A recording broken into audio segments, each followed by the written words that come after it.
So I remember looking at my phone and I was like, one conversation right here is talking about somebody doesn't know how they're going to feed their daughter, their 3 children, how they're going to feed themselves for the next day, or they haven't eaten for ages. And the other one is talking about, sushi being delivered to their door. It's such a... And it blew my mind. Yes. I think I actually cried. I cried at that Yes. on that day because I was just so taken aback. I was like, man, this is like, life is real. Mm-hmm. Life is very real. Self-quarantining. And a quarantine order. Quarantined in their... Held in quarantine. Quarantine. The quarantine in place. Quarantine for the required 14 days.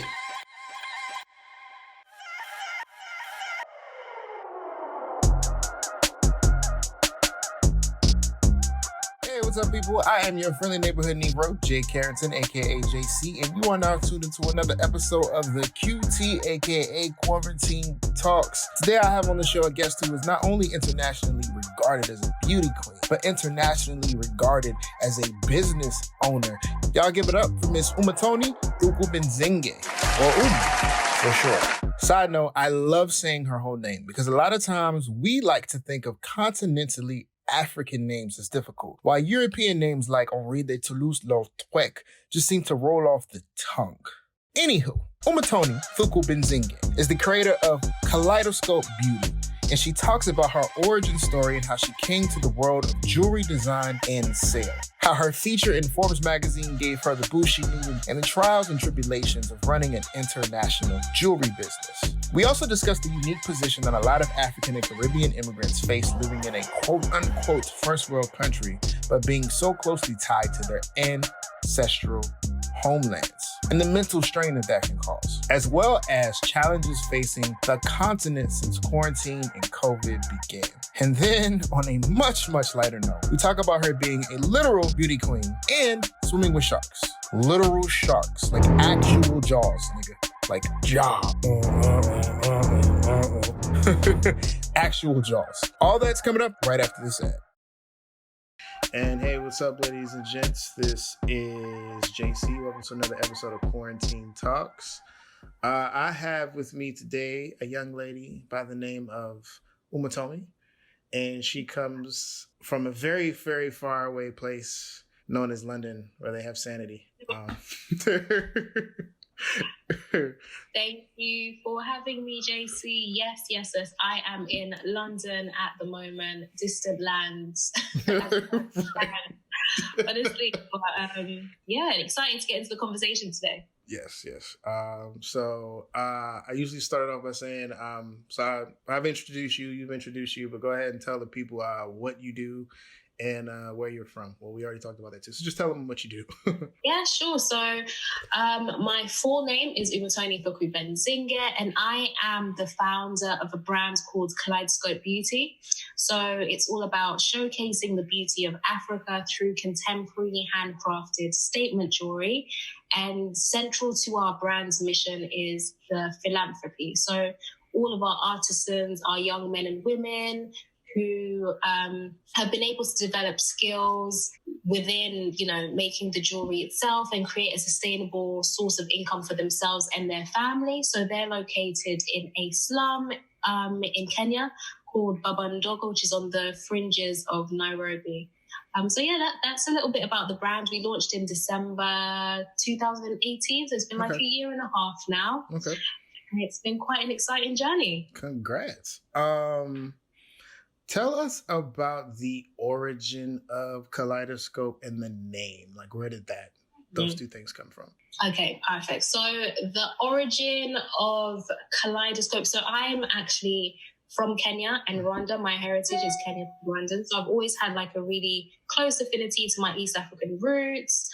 The name Kaleidoscope came from, I knew I wanted to be a business owner from I'd say my teens. Okay. And I knew I wanted it to be an amalgamation of all of my worlds. So Kenya, Rwanda, I'm also British born and raised. So I wanted something that really kind of encompassed all of that in a business model. So when it came to the name itself, Kaleidoscope also kind of highlighted the fact that I wanted to show Africa from a different perspective. I think on a global scale, it's kind of framed under poverty and suffering, right. And that's not the experience that I have. I love going to Kenya. I love going to Rwanda. I go to Kenya nearly every year, if not more than once a year. I mean, probably not this year.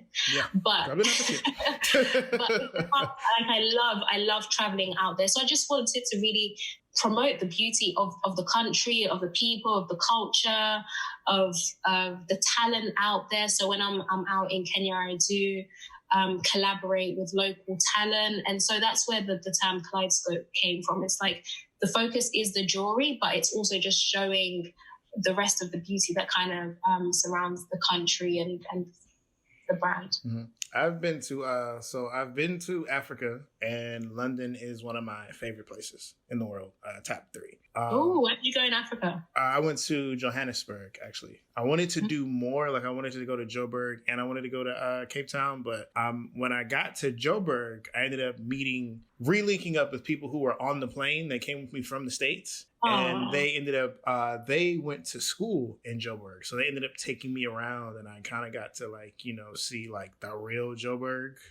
Yeah, that's the best way to travel. Exactly, that's the best way. That's the best way. Meet locals, yeah, that will take you, yeah. And so one of the guys, he's Ethiopian, and his girlfriend was Kenyan. And that was my first... It's kind of funny because it's like the first time I can actually remember meeting someone who was Kenyan. But then like after that, like I started meeting more Kenyans and more like Kenyan women. So I'm just going to say this, like Africa, Black women are beautiful in general, but like I have seen some absolutely gorgeous Kenyan women, like East Africa. Y'all got it. Like, you're gorgeous. You are a beauty queen and a pageant queen and all of these things. So I was like, my friend Kadir, he sent me the picture and I was like, yo, she's gorgeous. Is this your girlfriend? Is this your girlfriend? Why is this not your girlfriend? And we'll talk about that offline. But anyway, so no, I just want to say that, like, but yeah, getting back to that, like the continent is so much more. When we were walking around, they took me to another part of Joburg, Pretoria, which is where all of the capitals and the government is based and things like that. And the running theme that we kept saying was like, Africa is more than just huts. Because it is like there's so much there that people don't know, you know, especially like Black people that aren't from the continent or don't have, you know, direct roots to the continent. Like Africa is like such a beautiful place with beautiful people and beautiful experiences. So, excuse me. So much to experience out there. I mean, like just in Kenya alone, you can go to the beach side. You can go, like you'll be at the Indian Ocean. There's Mombasa. There's Malindi, so the coast. You can also go on safari. Like there's so much to experience. In Rwanda, we have forests. There's the gorillas.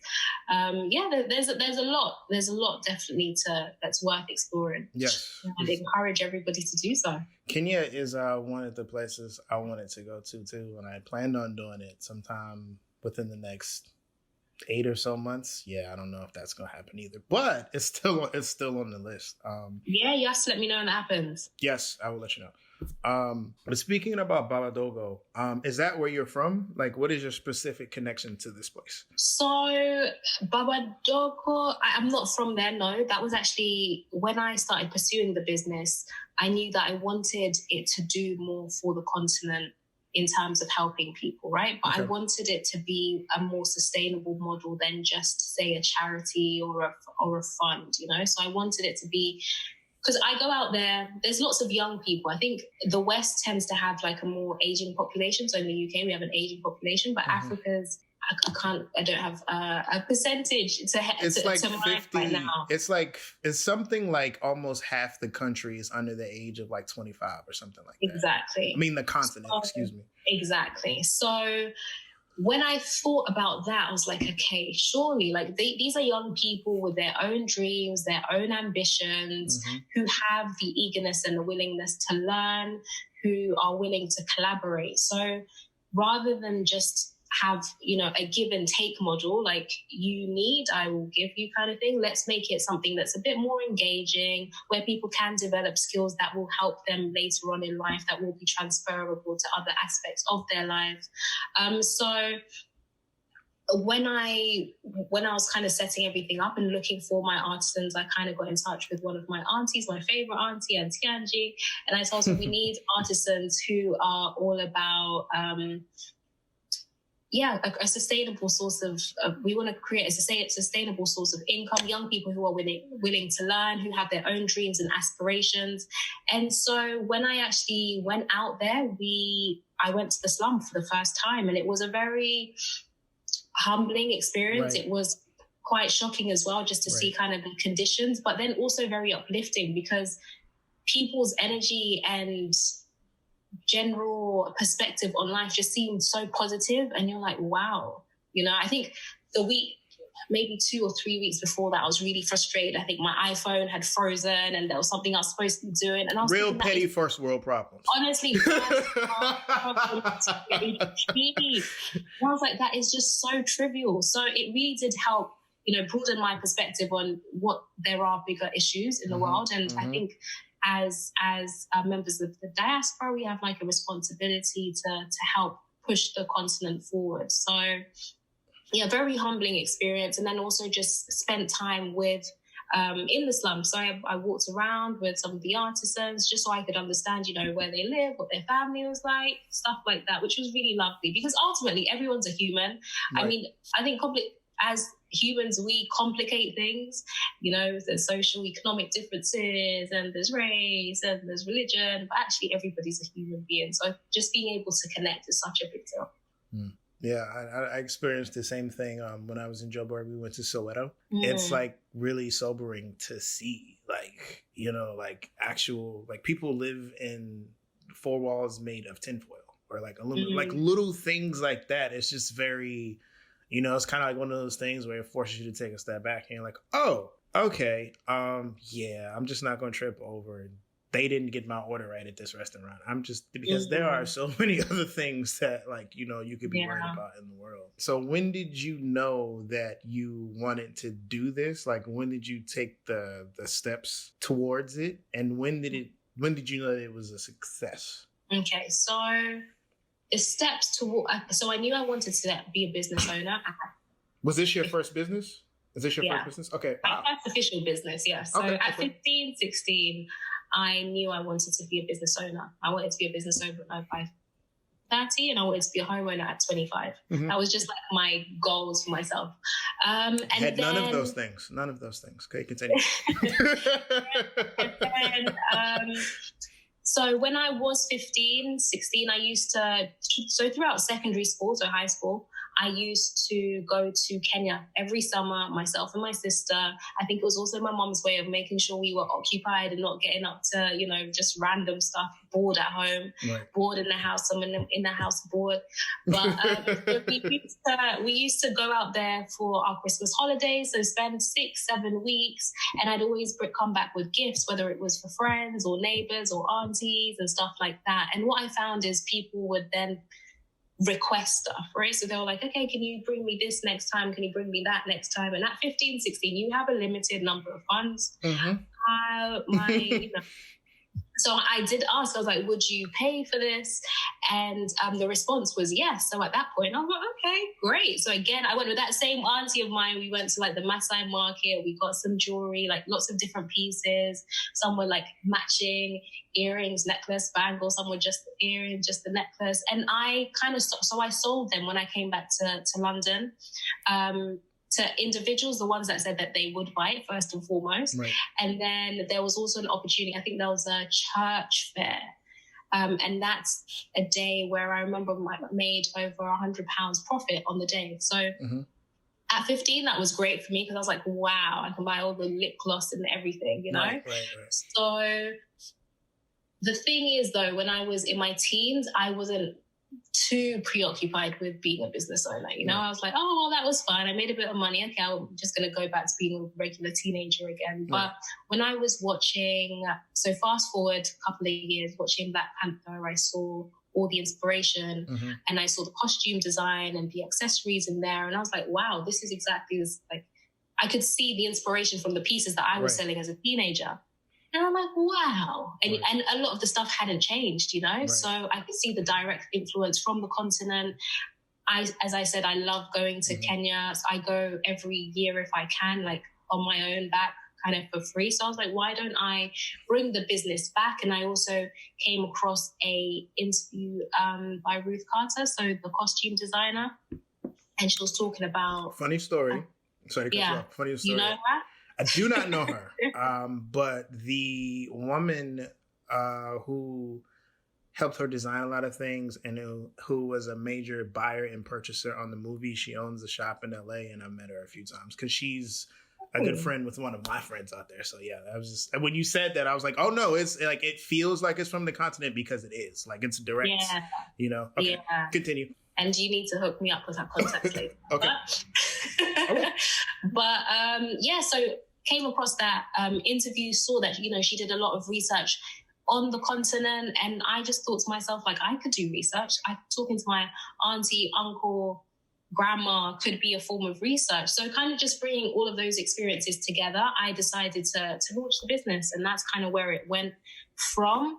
When I knew it was a success, that's a good question. Mm-hmm. So our first sale came from the US, and it wasn't a family member. I remember being like, wow, somebody found our website. But then actually we had an article in Forbes magazine, Forbes online. And I remember for me, that was a big moment because I was like, wow, whoa. You know, how did that even happen? Like, did they contact you? Like, how did that come about? So I created like a spreadsheet of all these different editors and that I'd found, whether it was on, I think a lot of it was on Twitter. And I got in touch with a number of people. The Forbes contact it was actually just her personal email. Like, there was no @Forbes.com. So I had no clue.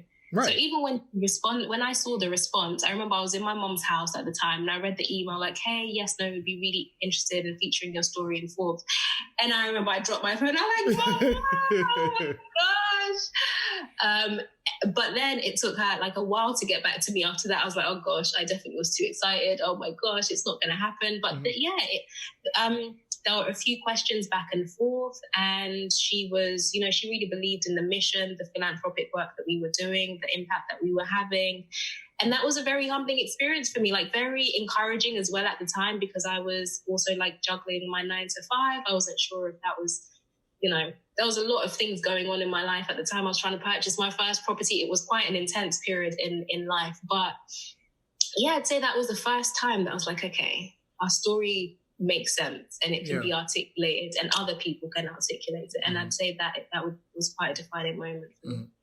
I saw that. I've taken a look at the site and I was like, so like the only thing I don't like about that article is that she mentioned like your competitors. I'm like, why would you do that? But then like on the other hand, I'm like, well, if everybody's helping the continent, then I mean like there's enough room in the closet for everybody's shoes. So that's not a big thing. But I noticed the quintessential difference because I did go to another site and I looked at theirs and I was like, okay, yours is very clean. It's very like understated. It's very simple. It showcases the pieces and the models in a very like beautiful classic way. It's so unequivocally British. And it's like no, and it's like in its directness, but in its presentation. And it's like when I look at the other person on the side, I was like, oh my God, there's like, I don't know what to click. There's like so many things like, whoa. And it's like yours is very like, okay, no, you want this? Go here. You want this? Go here. Like, I love the design of it. It's very clean. It matches the products with which you have. So that was very, you know, I like that, you know? Yeah. And so like, how do you come up with the concept behind the creation and the names and like, how does that work? And who are your models? The women are gorgeous. I was like, wow, they're beautiful. I know, they're Rwandan. They're Rwandese. Well, some of them actually. So as I said, like while I'm out there, I always try and collaborate with local talent. So from our most recent collection, so the green background, she's like a lovely model in Kenya, a girl called Winnie. She's an absolute sweetheart, pleasure to work with. Before that, the one with the orange background were some family friends of mine, actually. Stunning girls there, again, from Rwanda. So with regards to the concept, it is kind of also just playing on what has been popular, where, you know, the kind of designs I can see customers have been keen on. And then also just Q&A. Every now and then I will ask a few questions like, hey guys, what would you think about this, that, and the other? The designs, to be honest, some of them are very basically kind of drawn on my phone. Like I'll get a drawing app and I'll draw it and I'll send it out there, because the communication, some of it is through, you know, just messaging platforms. So it needs to be just easy to send out there. And it's a collaboration as well. So I may also look at existing designs that our artisans have and then just say, okay, maybe tweak this so that it appeals to the international market a little bit more, or tweak that and kind of go from there. So, so it's a kind of a collaboration. It's a collaboration between what's already there and things that you personally think about and kind of tweak and do that way. Yeah, so it's a combination. Sometimes I'm like, okay, we need this product. So last year we wanted the belt bags. So those ones I was like, we need the belt, fully beaded, we need the bag to do this. But sometimes it is just like, okay, this is what you already have. Let's put a bit of a spin on it and go from there. Okay. And so speaking of one of those projects, it kind of ties into two questions I wanted to ask. So one, with quarantine, how has it affected the business? Like I saw that you guys came up with the emotion ring for that, which is your first male product. But yeah, like specifically, how has quarantine affected the way that you do things? Okay, so I guess there's levels to this answer, right? So quarantine personally, at first I was like, oh, okay, this will blow over like in a few weeks. Or I didn't know that the long-term implications this was going to have. And then it affected me mentally. Like I was quite stressed. I felt overwhelmed like by everything that was going on. So what I found is I didn't post on social media for like a month because I was like, let me just get myself right before trying to push everything else, right? You can only pour from a full cup, right? You know? So from a business perspective, I would say April was probably quite a quiet month, but what it really pushed me to do was to pivot, to think outside of the box, to think of how we're going to adjust during the season. As I said, like the brand's mission is all about empowering the disenfranchised communities that we work with, right? So helping the people in the slums. During a global crisis and this current pandemic that we're in, that need is only amplified. Like it doesn't get smaller, it's just greater. So although I think even at first I was like, whoa, like, okay, what happens here? But actually I had to really challenge myself to think, okay, how are we going to help more people? How can we have more of an impact? This isn't the time to back down. This is the time to kind of push forward, you know, and step up and level up and all that good stuff. So it did take me a while. Towards the end of last year, while I was in Kenya, or actually throughout the course of 2019, I had a number of people reach out and say, you know, we want some men's items, some men's products. And I mean, you visited the website. For me, I was a bit like, nah, that's not really. I felt like the branding was quite feminine. I felt like the site was quite feminine. I felt like everything has been, you know, down to our packaging has like rose gold ribbons, you know? Right. So I was like, you know, I'm not sure if this is going to work, but you have to listen to your customers. And I had a lot of people say the same thing. So while I was out there, I identified like something I thought would be a really good product. I showed it on my Insta stories and on the business Insta stories and had people like select a poll, a yes, no. And I got the product. So I've actually had them since the beginning of the year. However, we had a collection before that needed to be launched. So that was the women's earrings. And then after that was the rings, right? So these rings, the Umoja rings that you just referred to. And then the pandemic hit. And I was like, okay. What we gonna do? Right. So I had, again, to just think, I didn't want to be insensitive because there's a lot of things going on. I didn't want to be like, you know, there's people losing their lives. There's people losing their jobs, but come and shop here. You know, I don't want to be that person. Right. So I was really talking to our communities that we do support. So the artisans, and I was asking what is the reality of the pandemic for you? How is this affecting your communities? How are how is everybody doing? And they said, it's dire. It is really dire out here. There's people who, because schools have closed as well. So where families didn't have to think about feeding their children during, for lunch, for dinner or breakfast, for certain meals, they now have to account for 2 additional meals per day per child, where they were already struggling with their previous circumstances. So there was just some back and forth communication, like, okay, so how can we, the good thing is our head artist and his wife is a social worker. So she really knows what's going on in the community. And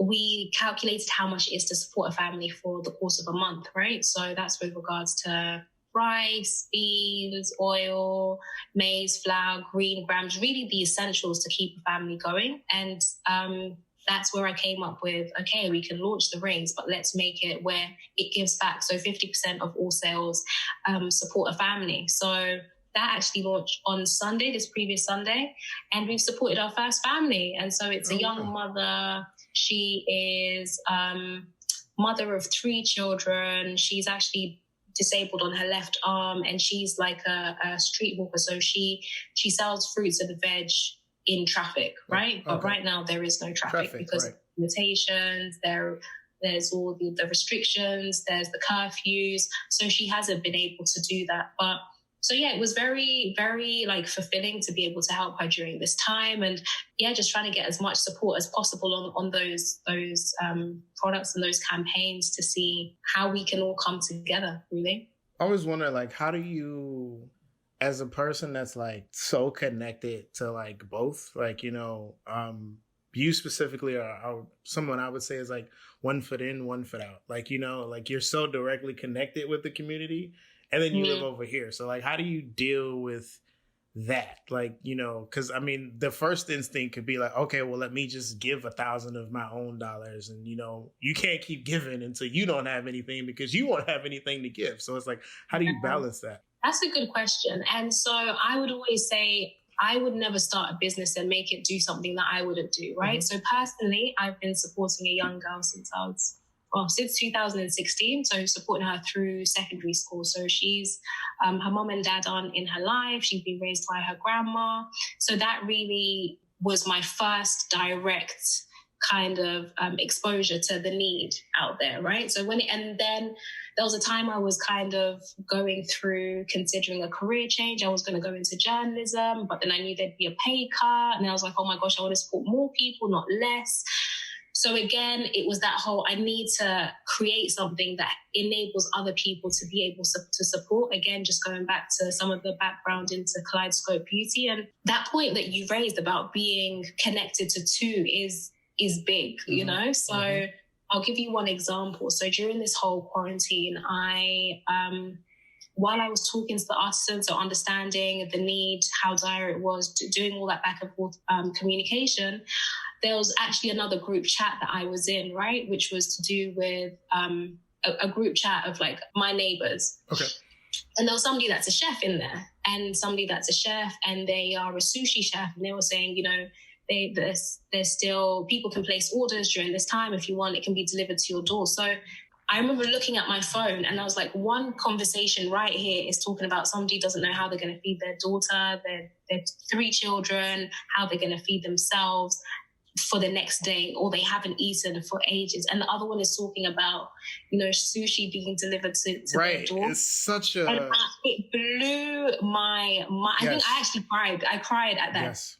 On that day, because I was just so taken aback. I was like, man, this is life is real. Life is very real. But again, I think that kind of goes to our responsibility as members of the diaspora to help where we can, And then the whole giving your own money, creating a sustainable way of doing that. Because as you said, you can't give forever and you can't, sometimes it can really the mentality, you know, so somebody can have a receiving mentality and then you have a giver's mentality, and you always feel like you're indebted to somebody, or, you know, it's too much pressure. And I'm young, I don't even have kids yet. Like, I know my life hasn't really started in terms of those kind of responsibilities. So I really, when I do think of ways to give, I do try and see, okay, how can this be sustainable? How can everybody play their part? It shouldn't just be on one person to always do the contributing.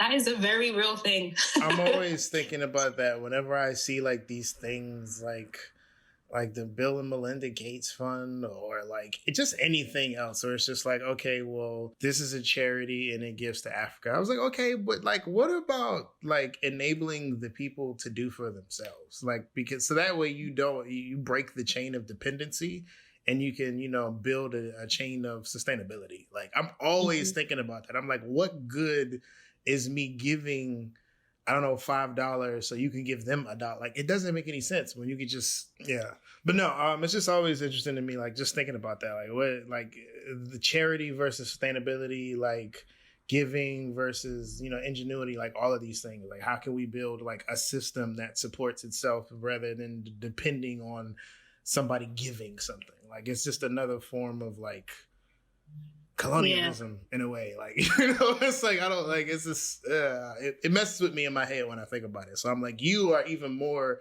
interconnected with that thing. So I'm like, I know, like, for you it's completely different. Like, I'm just looking at it from like a theoretical point where you're actually physically, like you said, like, one conversation is like, okay, God, I like sushi, how am I going to get it to my house? And the other conversation is like, I haven't fed my family in 3 days and I need help. So like, it's a big the disparity is huge. The gravity, it can be quite heavy, but again, it's about us all kind of playing our part, and maybe me helping people, you know what the needs are out there. So something I'm kind of challenging myself to do moving forward. And then kind of speaking about that, so I have another associate friend. He started this media organization here in Atlanta called Butter. Shout out to Brandon.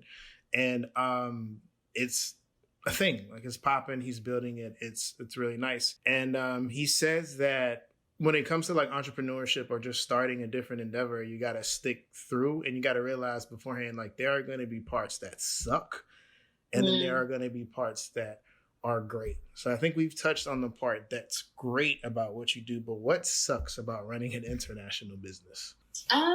What sucks about running an international business? Well, to be honest, there are a number of challenges, right?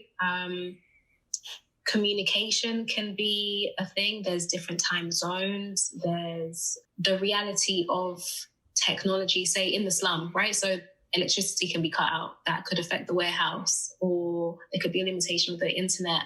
So communication is definitely a challenge.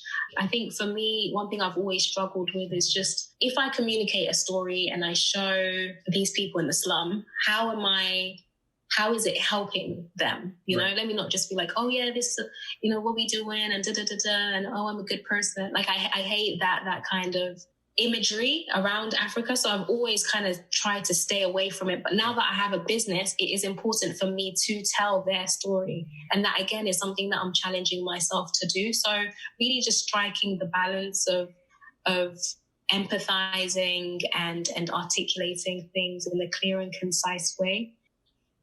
Funding can always be a challenge. I mean, for me, I have a 9-to-5 as well. So it is also just kind of balancing the two, like doing the 9-to-5, answering work emails, and then figuring things out for the business outside of that. So whether that's early in the morning, whether that's in the evening, weekends have become a thing of the past. And also go into that, it's then understanding the importance of balance, because you do still need rest. You can't burn out, and you can't, you know, hold yourself accountable for too much, you know? So there are, I think, one thing that's really been highlighted to me throughout this whole quarantine lockdown season is, I used to think I was really good at balance. I used to think I've got this thing down. I enjoy life. I'm a serious person. I've got a serious job and I've got a business. But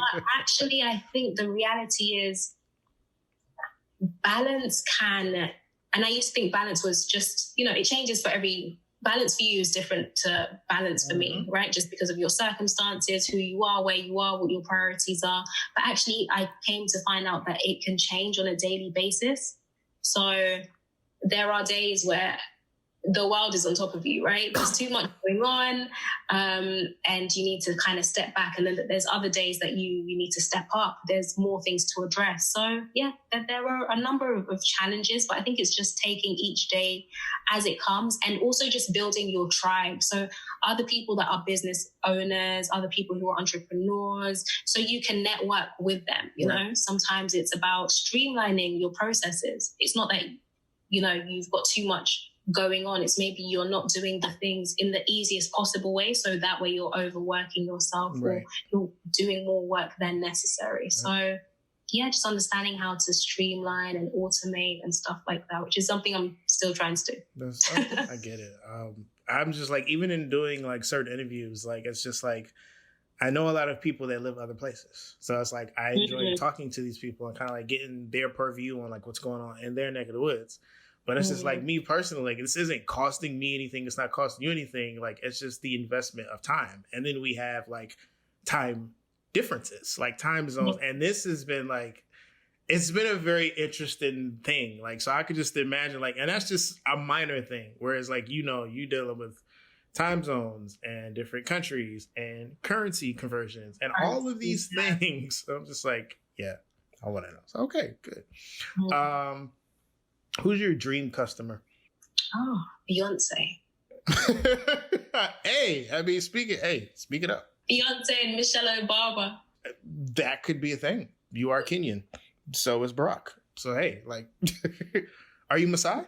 Auntie. No, I'm joking. Pardon? Are you Maasai? What's your tribe? I'm not Maasai. Well, actually, I'm an 8th Maasai. Okay. But my Kenyan side, I'm Kikuyu.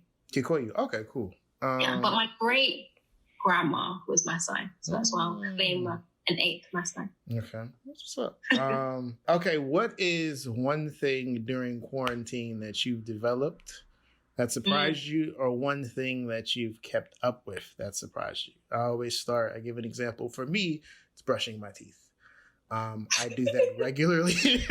Like, if I don't brush my teeth, my day doesn't start. So it's like, I'm really surprised. It's like, yeah, teeth brushing. Like, what about you? So one thing that I've kept up is working out. I think I've been quite consistent with my exercise for a number of reasons. Number one, yes, obviously we are at home and I don't want to roll out of here when lockdown is lifted. But it also just has such a positive impact on my mental state, right? So I can think clearly. I find that I'm a lot more productive when I've worked out, my mind is clear. So rather than sitting and writing the same thing for 3 hours, I can finish it in 1 or 15 minutes, So I think working out really helps productivity, and I sleep well, and I don't have to worry as much about what I eat. However, that kind of counteracts what I'm going to say. So one thing I've developed is I'm getting into baking. I've held off for a while because, again,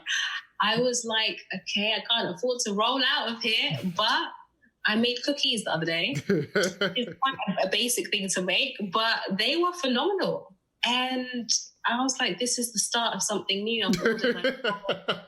I went on Amazon. I ordered all my trays, bottles. I need to go and get the electric mixer. Yeah, this is the time to develop all those skills, to be honest. Yeah, baking is nice. Baking. I like sweets. Like, I'm a fat boy. Like, I'm a fat boy at heart and in body and soul. So like, I get you. Like, there's always something sweet in my kitchen. There's always, I make pancakes every morning. So like, really? I've gotten special. I throw blueberries in them now, different ingredients. I got my own special little mix of liqueurs and creams and things that I thought my pancakes are good now. It didn't start out that great 6 months ago, but now that I've had 2 months to practice the routine, shit.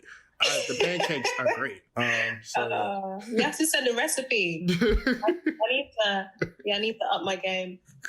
And I think the last question I like to ask is, in these dire times of solitude and all that jazz. So, quarantine, bae, Corona boo, you got one of those? What's going on? Interwebs want to know. Next question. Expertly dodged. All right. Next question. No, I'm playing. No, I'm single. I'm single at the moment, and I have realized how single I am during one time. Yeah, that's it, really.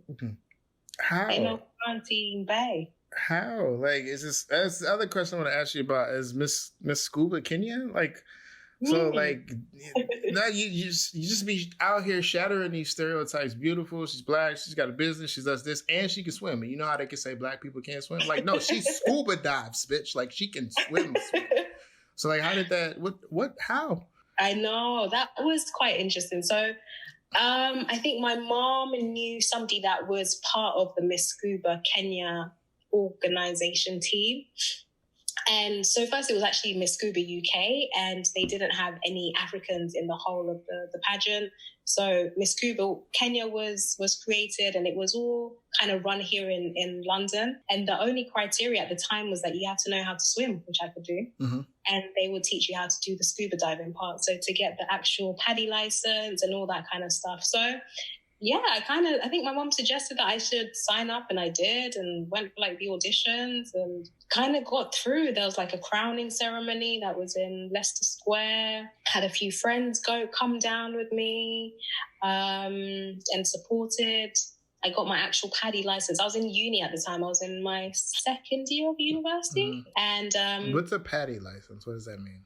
Like scuba diving license? Yeah, like a scuba diving license, yeah. So, yeah, got that while I was in Leicester, and then the international finals were in Malaysia. So, I mean, it was such an amazing experience. I did have my own preconceptions of what pageant girls were going to be like. And I was like, oh, gosh, I ain't got time for all this.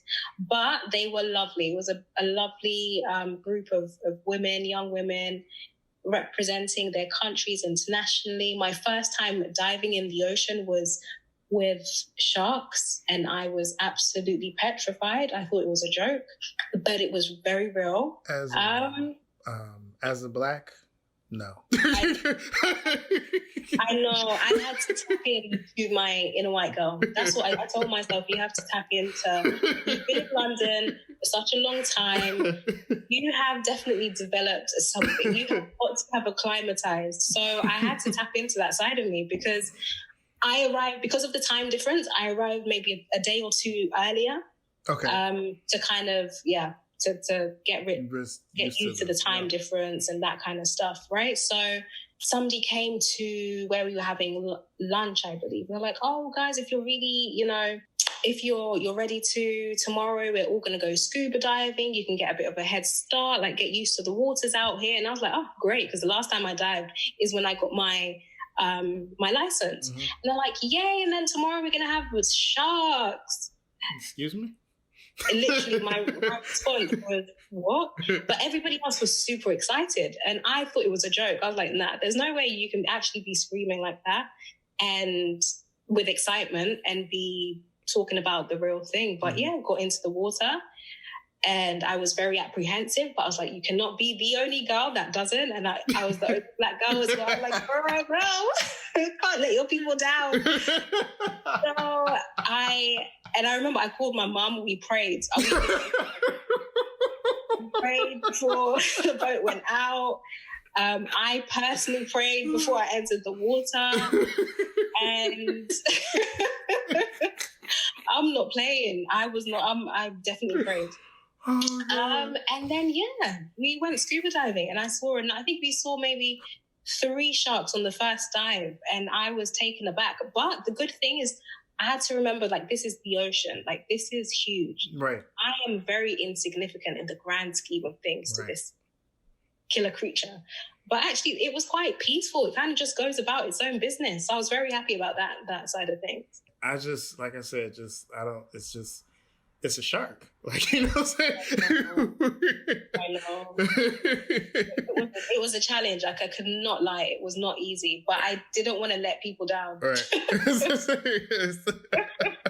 It's like, and in my mind, I'm thinking like, oh my God, is it like dogs? Like, can it smell my fear? Like, is it kind of like In my mind, I'm just thinking about it. Yeah. Nah, okay. Yeah. I guess like in the moment I would too, but just like thinking about it, like, no. Yeah. Yeah. No. It was very scary. Would you do it again? I would, yeah, Okay. I would. Okay. So I now love scuba diving. My mom's got her license. My sister's got her license. not like, the scuba diving, the sharks. Oh, yeah, I would. Okay. I would. Okay. Yeah. All right. I make it a thing to trust Black women. So if it's not that bad, I'm gonna take your word for it and be like, it's not that bad. But yeah, I would. The opportunity has to present itself, like the scuba gear and the sharks and the water right there. Like, you don't let me think about either one of these things individually. Like, no, you gotta bum rush me, like surprise it. Like, nah, I don't want to do like, yeah. So yes. Okay. Yeah. Okay. So yeah. Okay. Cool. I'm gonna go scuba diving. Yeah. Yeah. Add it onto your bucket list. Yes. But all right, that's all my questions, Ms. Benzinge. So thank you for jumping on the pod and the call with me. Thank you. You're welcome. Tk you for your time. Thank you for reaching out. It was an absolute pleasure. I look forward to hearing the episode and keeping in touch. You have to let me know when you go to Kenya, and I'll continue to follow your journey. Thank you. You too. I'll let you. Yeah, I don't know. I'll be back in London probably before I be back in Africa. Just because I really miss. Are kebab shops open? Kebab shops. Not really. No. Restaurants are closed. I mean, there are some. Right. But I don't know if the good ones are. You know? I know I've seen a few kebab options on Uber Eats, but they're not places I would order from. Okay. Because I need halloumi wraps like I need air when I'm in London. So. Halloumi wraps are everything, aren't they? Oh, God. You don't know what you're missing if you ain't never had a halloumi wrap. Yeah, they're great. My God. Oh. Second time on the show, people have heard me talk about halloumi wraps, and it will not be the last. So yeah, like once again, thank you, ma'am, and we go bye-bye. All right. Thank you for your time. Have a great evening. Bye. That's it, guys. Thanks for listening. You can follow us on the Instagrams at the OVT Network. And you can follow me, JC, at JC from the OVT. Very simple, right? This podcast is available on Apple, Spotify, Anchor, and pretty much everywhere in between. So don't forget to hit that subscribe button. Leave a comment and rate us 5 stars if you were so inclined. Thank you.